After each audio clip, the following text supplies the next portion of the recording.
نحمدہ ونصلی علی رسولہ الکریم اما بعد۔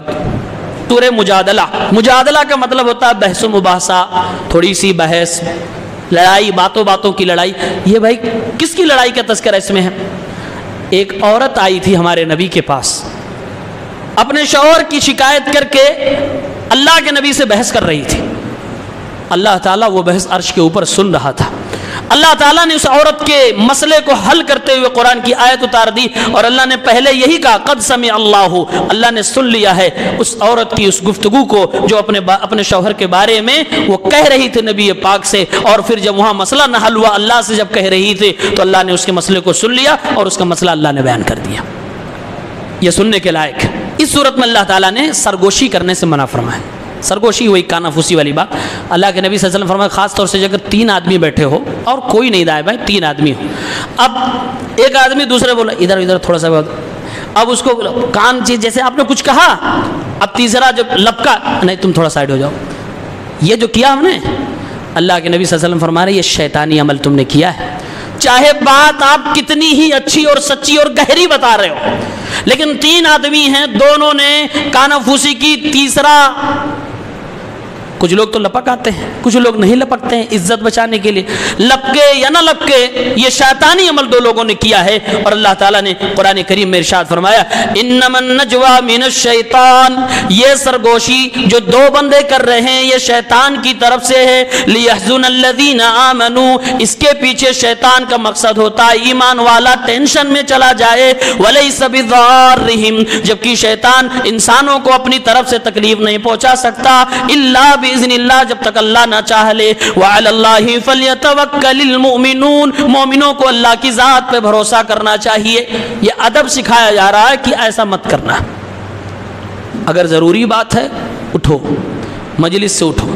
2 طریقہ ہے، ایک تو بغیر اس کو بتائے، کبھی کبھی لوگ بتاتے ایسا ہے آپ جائیے گھر پہ ہماری کچھ پرسنل بات ہے، بھائی تکلیف تو دے دیا تم نے، اگر یہ کہہ دیا تو تکلیف تو ہو گئی، یہ کون سی پرسنل بات تھی جو مجھے ہٹا کے ہو رہی ہے؟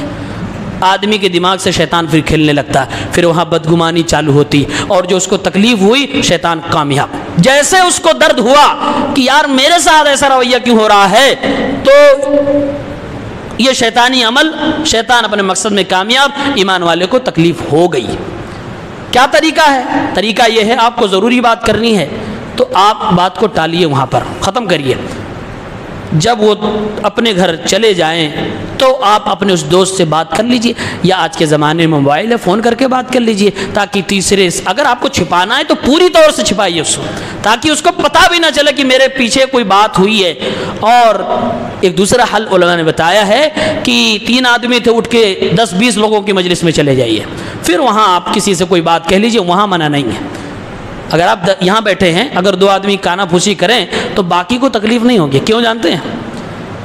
ایک صاحب سوچ رہے ہیں یار میرے بارے میں، دوسرا سوچے گا نہیں یار میرے بارے میں نہیں، ان کے بارے میں ہوگی، نہیں ان کے بارے میں ہوگی، نہیں ہو سکتا ان کی اپنی اس طرح سے مینٹالٹی جو انسانوں کی ہے وہ تکلیف تک نہیں پہنچے گی۔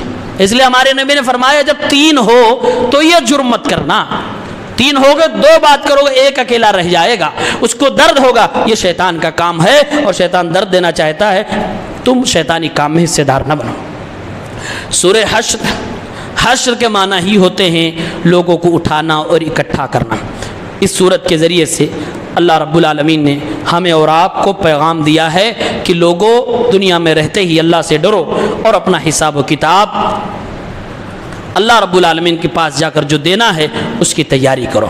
اللہ نے اس میں ایک چیز یہ بھی سکھائی کہ تم زندہ ہو تو جو پرانے لوگ ہیں جو دنیا سے چلے گئے ہیں ان کے لیے کچھ کرنا چاہتے ہو تو ان کے لیے مغفرت کی دعا کر دو۔ آیت نمبر 10 میں اللہ نے یہ بات کہی، اور آگے کہا کہ یاد رکھو دنیا میں اچھا اور برا ایک ساتھ ایک ٹیبل پہ بیٹھ کے کھانا کھا سکتے ہیں، تم برا نہ سمجھو چلے گا، لیکن یاد رکھو جنتی اور جہنمی برابر نہیں ہو سکتے۔ یہ 2 ٹوک اللہ کا فیصلہ، لا یستوی اصحاب النار و اصحاب الجنہ، جنت کے لوگ اور جہنم کے لوگ برابر نہیں ہو سکتے۔ اصحاب الجنت هم الفائزون، جنت والے ہی اصل میں کامیاب ہیں۔ اس کے بعد سورہ ممتحنہ ہے، اللہ عز و جل نے ارشاد فرمایا ایک بہت ہی ضروری ٹاپک کو چھیڑا ہے۔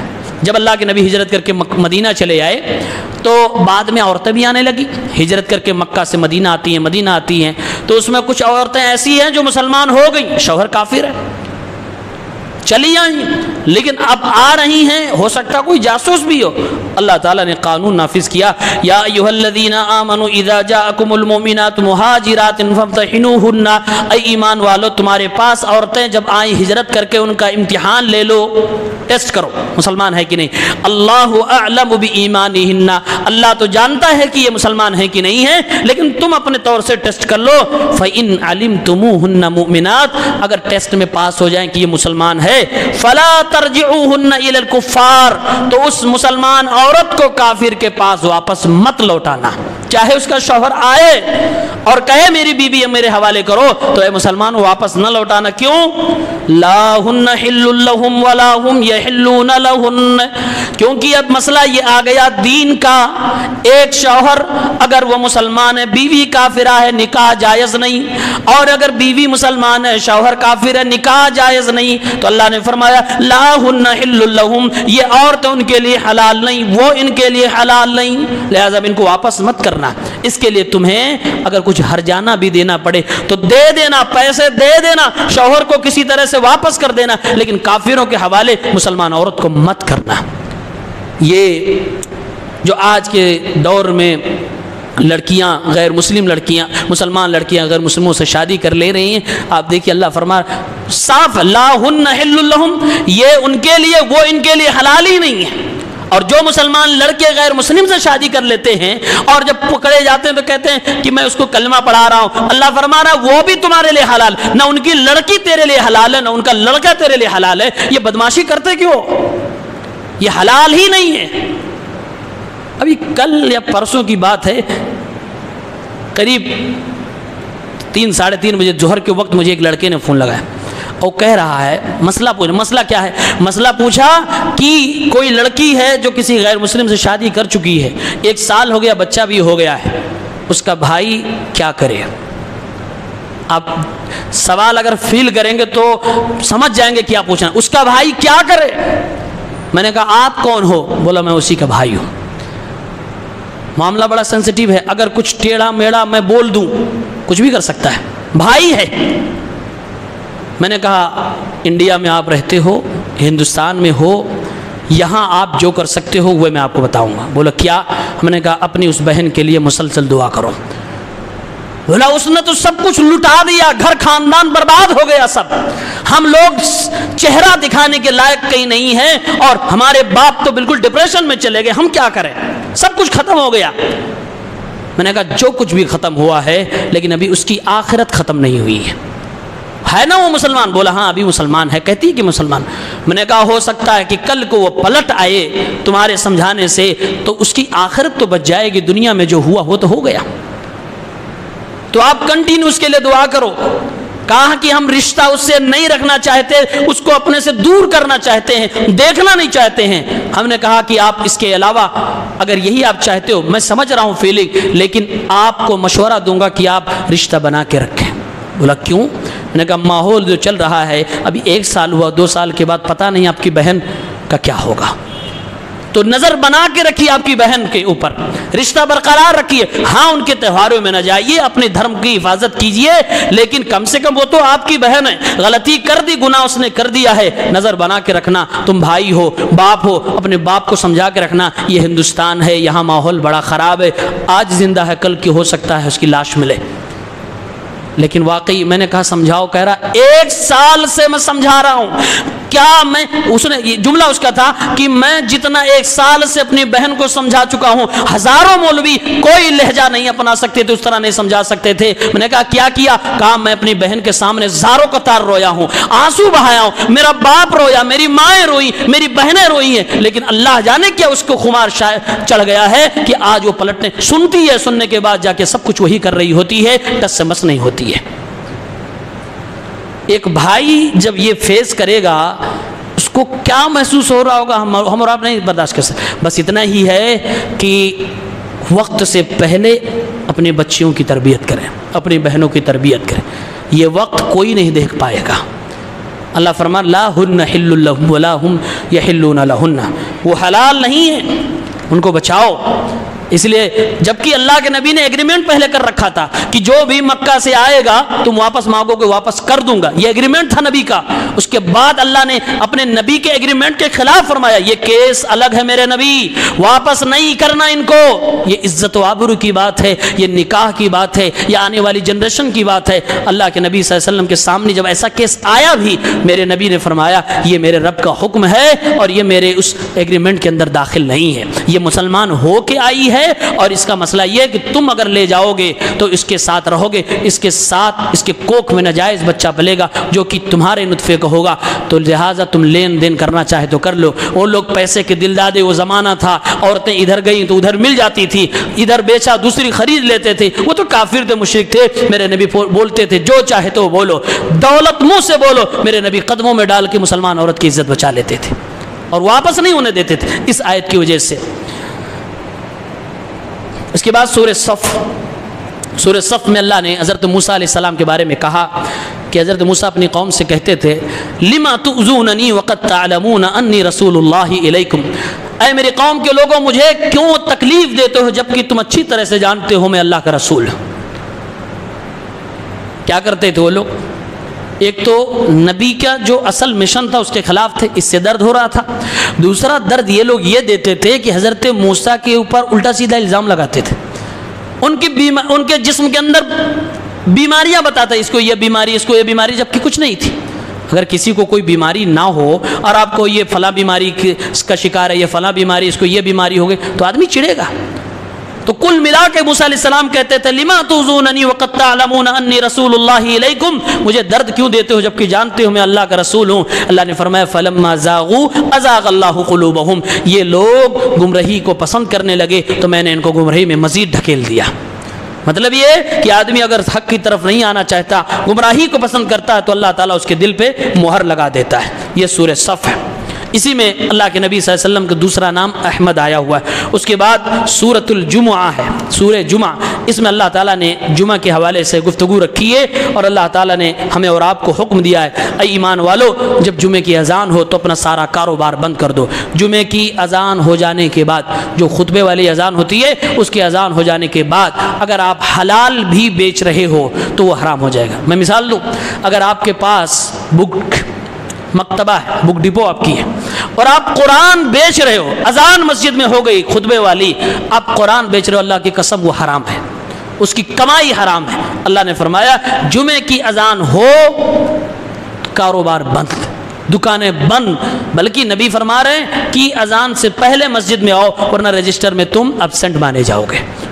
جو لوگ جمعے کے دن آتے ہیں لیکن خطبہ شروع ہو جانے کے بعد آتے ہیں وہ اللہ کے فرشتوں کے رجسٹر میں وہ ایبسنٹ ہوتے ہیں، وہ جمعے کی نماز صرف پڑھتے ہیں، خطبہ نہیں۔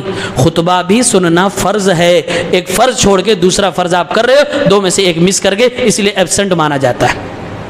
اس کے بعد سورہ منافقون، اللہ تعالیٰ نے اس میں سماج کے کچھ ان لوگوں کی بات کی ہے جو لوگ کبھی بھی نہ تو اچھے راستے میں خرچ کرتے ہیں اور نہ ہی کسی کو خرچ کرنے دیتے ہیں۔ فرمایا اللہ نے ہم الذین یقولون لا تنفقوا علی من عند رسول اللہ، کچھ ایسے منافق بھی سماج میں رہتے ہیں جو یہ کہتے تھے یہ نبی کے ساتھ میں آس پاس جو غریب مسکین فقیر رہا کرتے ہیں، اللہ کے نبی جن کو بٹھا بٹھا کر سمجھایا کرتے ہیں ان کے اوپر ایک کوڑی نہ خرچ کرو، جب نہیں کچھ خرچ کرو گے کھانے کا نہیں ملے گا، یہ نہیں ہوگا تو یہ اٹھ کے بھاگ جائیں گے۔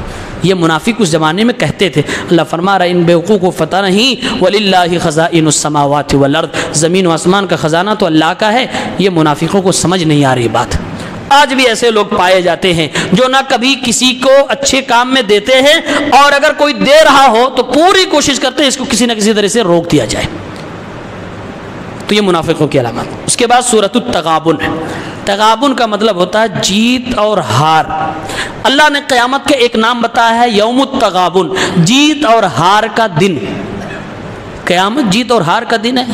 کوئی میچ ہونے والا ہے؟ نہیں، کون سی جیت کون سی ہار کی بات ہو رہی ہے؟ اللہ نے آگے فرمایا یوم یجمعکم لیوم الجمع ذالک یوم التغابن، ایک دن آئے گا اللہ تعالیٰ تم لوگوں کو جمع کرے گا، ومن یؤمن باللہ ویعمل صالحا، اللہ پر ایمان جس نے رکھا ہے اور نیک عمل جو کرے گا، یکفر عنہ سیئاتہ، اللہ اس کے گناہوں کو مٹا دے گا، ویدخلہ جنات تجری من تحتها الانہار، اللہ اسے جنت میں ڈالے گا، والذین کفروا وکذبوا بآیاتنا، اور جو کفر کریں گے اللہ کی آیتوں کو جھٹلائیں گے، اولئک اصحاب النار ہم خالدین فیہا، ایسے لوگ جہنمی ہوں گے۔ اور جیت یہ ہے کہ جنت میں چلے جائیں، ہار یہ ہے کہ جہنم میں چلے جائیں۔ تو قیامت کے ایک نام جیت اور ہار کا بھی ہے۔ تو یہ دنیا میں جو کھو رہا ہے، کچھ لوگ نیکی کر رہے ہیں، کچھ لوگ گناہ کر رہے ہیں، یہ ایک میچ کھیل رہے ہیں۔ ہاں کل فیصلہ ہوگا، اللہ تعالیٰ رزلٹ آؤٹ کرے گا، کون جیتا کون ہارا، جو جنت میں جائے گا وہ جیتے گا، جو جہنم میں جائے گا وہ ہارے گا۔ اس کے بعد ایک سورت ہے سورۃ الطلاق، طلاق وہی طلاق جو عام طور سے لوگ دیتے ہیں۔ اللہ تعالیٰ نے ایک طریقہ سکھایا ہے مسلمانوں، اگر تم عورتوں کو طلاق دو تو ان کی عدت میں ان کو طلاق دو، وَأَحْصُوا الْعِدَّةَ، اور طلاق دینے کے بعد دنوں کو کاؤنٹ کیا کرو، اللہ سے ڈرو، لَا تُخْرِجُوهُنَّ مِن بُيُوتِهِنَّ، ایک طلاق دو طلاق دینے کے بعد جس میں عورت کو عدت گزارنی ہے، اللہ فرما رہا ہے تمہیں کوئی حق نہیں بنتا کہ اس عورت کو اپنے گھر سے نکال دو۔ عدت کہاں گزارے گی عورت؟ شوہر نے طلاق بول دیا، طلاق ہو گئی ایک، اب اس کو 3 مہینہ کم سے کم عدت گزارنی ہے، وہ 3 مہینہ کہاں گزارے گی؟ آج کے دور میں لوگ بیویوں کو بھگا دیتے اور بیویاں بھی بھاگ کے مائکے چلی جاتی ہیں۔ اللہ فرما رہا ہے وہ عورت اسی شوہر کے ناک کے نیچے عدت گزارے گی، اسی گھر میں عدت گزارے گی۔ اس کے پیچھے حکمت، اللہ نے ابھی کہا وَلَا يَخْرُجْنَ، آئے عورتوں تم بھی نکل کے مت جانا، اسی گھر میں رہو، اور مردوں تم نکالو نہیں، تم نے طلاق دیا ہے، 3 مہینے کے بعد تمہاری نکاح سے باہر جائے گی، ابھی تم نے کیوں بھگایا؟ خرچہ پانی بھی دینا پڑے گا، 3 مہینہ عدت گزارو۔ اللہ نے آگے فرمایا کیوں؟ لا تدری، تمہیں پتہ نہیں، لعل اللہ یحدث بعد ذلک امرا، ہو سکتا ہے اسی عدت کے دوران اللہ تعالیٰ کوئی بات کر دے، مطلب شوہر کے دل میں محبت، بیوی کے دل میں محبت واپس ہو جائیں اور پھر سے دونوں میاں بیوی بن جائے۔ یعنی شیطان و ابلیس جو چاہتا ہے کہ میاں بیوی کے درمیان جدائی ہو جائے، ہو سکتا ہے وہ اپنے مشن میں ناکام ہو جائے۔ عورت اگر وہی عدت گزارے گی، کافی چانس ہے کہ دوبارہ شوہر ہی اٹھن مارے گا، کافی چانس۔ 3 مہینہ بہت بڑی بات ہے، یہ حکمت ہے۔ آج جو عورتیں طلاق ہونے کے بعد، 1 طلاق ہوئی 2 طلاق ہوئی، فوراً اپنے گھر سے بھاگ جاتی ہیں، میکے جا کر عدت گزارتی ہیں، یا عورتیں اپنے پیر پہ کلہاڑی مارتی ہیں، وہ کبھی چانس نہیں ہے واپس آنے کا، وہ تو دوریوں سے نفرتیں بڑھتی ہیں، محبت کم ہوتی ہے۔ اللہ فرما رہا وہیں پر رہو، اور شوہر کو کہہ رہا تم خرچہ دو، جب تک عدت میں ہے وہ تمہاری نکاح کے اندر ہے، تم نے ابھی طلاق دیا، یہ تو پروسیس چل رہا ہے، 3 مہینے کے بعد باہر جائے گی، ابھی دو تم۔ یہ اسی لیے سب سسٹم بنایا گیا کہ تم ایسے نہیں تو ایسے کسی طریقے سے تم واپس ہو جاؤ، واپس ہو جاؤ۔ اللہ نہیں چاہتا ہے کہ تم میاں بیوی الگ الگ ہو جاؤ۔ اس کے بعد 28ویں پارے کی آخری سورت ہے سورۃ التحریم۔ تحریم کے معنی ہوتے ہیں حرام کر دینا۔ اللہ نے آگے فرمایا یا ایھا النبی لما تحرم ما احل اللہ لک، اے نبی آپ اسے کیوں حرام کر رہے ہیں جو اللہ نے آپ کے لیے حلال کر دیا، تبتغی مرضات ازواجک، اپنی بیویوں کی رضامندی کے لیے، واللہ غفور الرحیم، اللہ تعالیٰ معاف کرنے والا رحم کرنے والا ہے۔ مطلب یہ ہے جو چیز حلال ہے وہ حلال ہے، جو چیز حرام ہے حرام ہے۔ ہم کسی حرام چیز کو حلال نہیں کر سکتے اور کسی حلال چیز کو حرام نہیں کر سکتے، اپنی بیوی کے لیے بھی، اپنے بچوں کے لیے بھی۔ یہ اللہ تعالیٰ نے اس سورۃ پاک کے اندر نصیحت فرمائی ہے۔ اس میں اللہ تعالیٰ نے توبہ کرنے کے لیے ہمیں اور آپ کو کہا ہے۔ توبۃ النصوح، یہ نام آپ لوگوں نے سنا ہوگا، توبہ نصوح، سچی توبہ۔ سچی توبہ کیا ہے؟ آپ مانو کہ میں نے گناہ کیا ہے، جب گناہ ہو جائے تو مانو کہ میں نے گناہ کیا ہے، پھر اللہ تعالیٰ کے سامنے شرمندہ ہو گئے، اللہ کے سامنے آپ آئے اور آپ نے دعا میں ایکسیپٹ کیا، اللہ مجھ سے ہو گئی غلطی ہے۔ یہ ایکسیپٹ جب آپ کرتے ہیں اللہ بہت خوش ہوتا ہے۔ اللہ کے سامنے ایکسیپٹ کرو اور اللہ سے وعدہ کرو کبھی یہ گناہ دوبارہ نہیں کرو، سچے دل سے کبھی یہ کام نہیں کروں گا، اور اس کے بعد اللہ معاف فرما دے۔ یہ اگر آپ نے اس طرح سے توبہ کی تو یہ توبہ نصوح ہے۔